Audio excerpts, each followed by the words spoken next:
کیا مطلب مکی ہونے کا؟ مشہور لوگوں میں یہ ہے مکی ہونے کا مطلب یہ ہے کہ وہ صورت مکے میں نازل ہوئی ہو تو مکی، اور مدنی ہونے کا مطلب یہ ہے کہ وہ صورت مدینے میں نازل ہو تو مدنی۔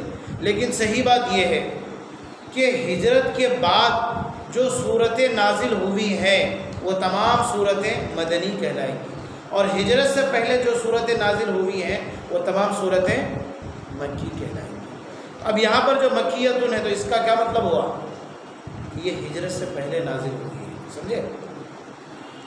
اور بعض حضرات یہ کہتے ہیں کہ یا ایھا الناس سے جتنی بھی صورتیں یا جتنی بھی رکوع یا جو بھی آیتیں یا ایھا الناس سے شروع ہو رہی ہے تو وہ تمام کی تمام آیات مکی کہلائیں گی، اور جتنی بھی آیتیں یا ایھا الذین آمنوا سے شروع ہے وہ تمام آیتیں مدنی کہلائیں گی۔ لیکن یہ قاعدہ کلیہ آپ کہیے، اکثریہ کہیے، یہ سب کے سب اندازاً کہا گیا ہے، تخمیناً کہا گیا ہے۔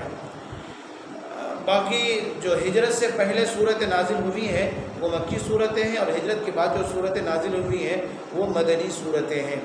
اور آپ صلی اللہ علیہ وسلم کبھی ایسا بھی ہوا ہے کہ ہجرت کے بعد صورت نازل ہو رہی ہے اور آپ مکے میں ہیں تو بھی وہ صورت کیا کہلائے گی؟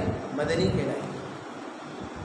ہجرت سے پہلے صورت نازل ہو رہی ہے یا کسی صورت کا کوئی ٹکڑا ہجرت سے پہلے نازل ہو رہی ہے اور آپ مکے سے باہر کہیں جہاد میں ہیں، کہیں دوسری جگہ میں ہیں یا مکے کے اطراف میں ہیں تو بھی وہ صورت کیا کہلائے گی؟